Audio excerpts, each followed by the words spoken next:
Bear down. Anyways, it's Scott Cornell. He's laughing about that. He must get grossed out by the touchscreen, too. It's Scott Cornell, National Practice Lead for Transportation Crime and Theft Specialist over at Travelers. Scott, I got to thank you so much for the little bait trailer that you gave me over here. I love that it even has a sticker on it. Yeah, I promised it to you. I promised you. Obviously, we don't put a big sticker, giant sticker on the back of our real one, but that was a dead giveaway. See, the one thing the sticker prevents me from doing, though, is opening this, and I was curious, like, if there was, like, SWAT team agents in there, surveillance cameras, or what? I'm always listening, buddy. I'm always listening. Let's just put it that way. Well, welcome back from the new year. We're going to talk about theft trends. We did talk about that, in December. Has anything changed? Did thieves have a different idea of what was going on over the holiday season? I know truck stops can be a tough place for some drivers. Yeah, and I noticed you were talking to your previous guest on, what we've talked about in the past, which is strategic theft, and we'll talk a little bit about that today. But there's really no surprise that we've seen a certain amount of carryover from where we left off in 2022, which is why I thought this would be a good topic to kick off the new year together so we can kind of get ahead of the curve on this. So it's a really good time to take a look at some of the increases and the trends and the shaping, that are shaping up for 2023. So, I think understanding the trends is the first step towards helping protect yourself against cargo theft and trying to prevent it in the first place. So to understand the trends, we usually partner with CargoNet, which is an industry-leading source of incident data. They do a really good job of putting together what's voluntarily reported to them. So here's some of the numbers that they're reporting and that they saw. So overall, theft was up 15% for 2022 versus 2021, and 31% in the fourth quarter alone, which is why I thought, hey, this is going to carry over into 2023 and be good to talk to Dooner about. So that's really nothing to sneeze at. And when you consider in 2020, cargo theft went up 29%. We're seeing that constant increase since 2020. Really take into account that in 2019, as an example, the average value of a single cargo theft was $139,000 roughly, and in 2022 it was up to $214,000. So that's a significant jump, and that theft like that can really set you back. So when you take that reported number of thefts, which they had for this report, 1,778, which remember, that's just a sampling. That's not all cargo theft that takes place. It's just what's reported to them. You're looking at a total dollar number of $223 million in total losses for the year across the industry, just in that small reporting sample, right? So now for the regions and the key areas that we see hit, usually California always jumps out. They've always been in first place. Texas, second, and we're seeing a little bit of an increase in Georgia as well. Wow, and even cargo theft isn't safe from inflation with those big jumps that we're seeing. What are thieves targeting though? I mean, and that actually ties into it. You're talking to economic reasons. Thefts do go up in tougher times. That's just the way of the world. But what are they targeting now? I know traditionally we mentioned a lot of like cars and electronics and household goods were all big categories in 22. Correct. So household goods still jumped back into that number one position, followed closely by electronics and then food and beverage. And those three commodities really continue to dominate pretty much all the way around, right? We're also seeing a considerable jump in the targeting of loads of vehicles and auto accessories, auto parts that you had mentioned. Keep in mind the golden rule we've talked about in the past. They're going to steal what they know they can sell. So we know that cars and car parts were in shortage and in big demand through 2022, right? So it just makes sense. So where is this happening though? Like, do I have to be most vigilant in the truck stop, or do I need to hire a guard dog for the dock or put up bigger fences? Where are the thieves striking? The really big concern is kind of what you touched on with your previous guest, that what we call strategic theft. So we see that big jump in the targeting of freight brokers and intermediaries. It's going to be somewhere around, I think, 600% increase in that kind of targeting. Really big jump in the numbers. And so right now, that's going through the roof in a very short period of time. And these thefts appear to be, they can happen anywhere because they're doing those sort of remotely, right? They're doing those from their computer. And so they can commit those types of thefts all across the country. But we're really seeing it heavy in California, which, as I stated earlier, leads. Outside of that type of theft, we're showing most of it happening outside of warehouses or near warehouses, distribution centers, parking lots, truck stops. They remain the most targeted locations. That's always been pretty much the common thread for those. Keep in mind, something we've discussed in the past quite often is these organized groups are going to follow trucks away from the distribution centers and the warehouses, right? So that's going to be in the language in the reporting, warehouse, distribution center, but they're really going to follow them away to truck stops or parking lots or company yards, things like that, and wait for that opportunity to steal the load when the driver's away from the load. It's a very common MO, specifically in Southern California, but again, it happens everywhere.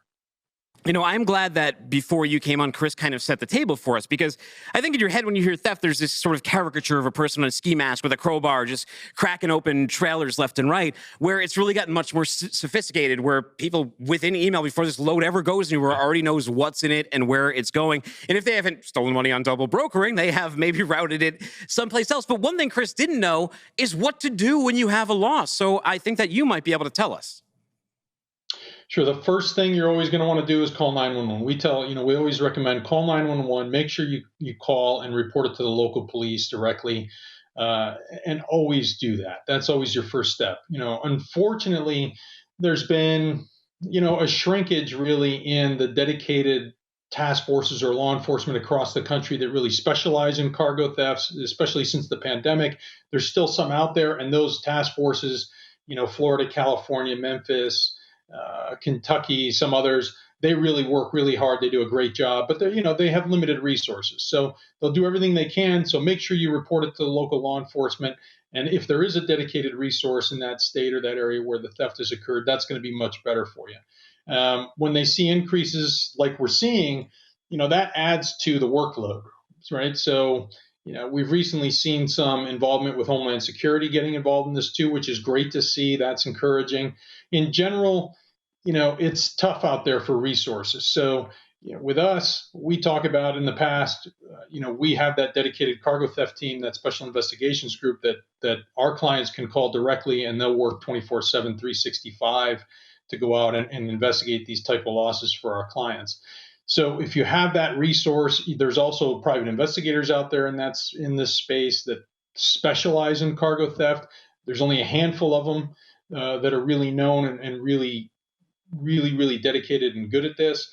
So again, you're going to have limited resources. It's really important to have a plan on, what are you going to do if you do have a loss, and what resources can you get in touch with? So look, low resources, high theft. What are you supposed to do, right? What's the best line of defense against cargo theft right now? I think one of the things I really wanted to stress today is you have to have a plan, right? If we become a victim of a theft, what exactly will we do? Who will we call? Who's in charge?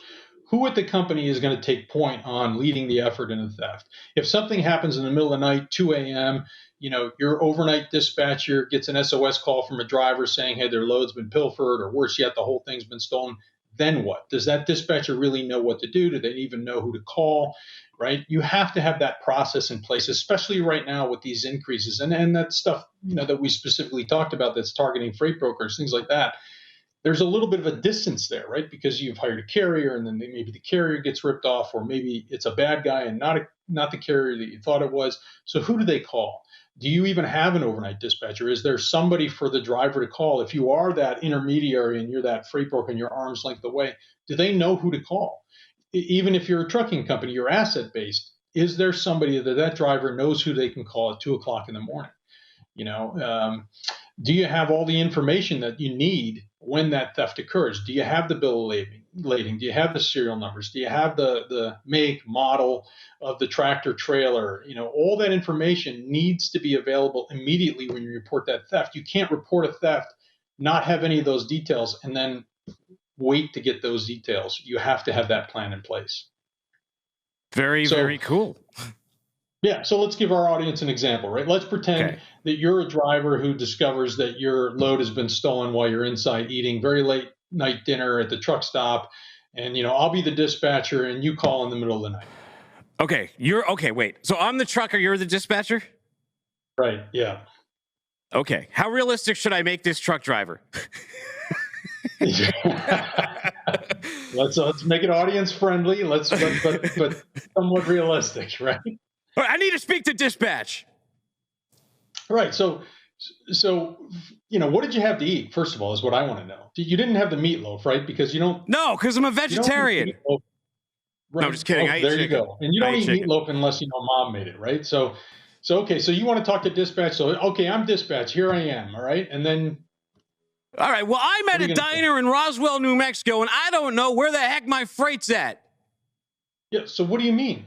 Well, it's What are you- gone. what My are you trying load's to tell me? gone. It was aliens or a thief. I don't know. It's missing. So like it's stolen. It's completely gone.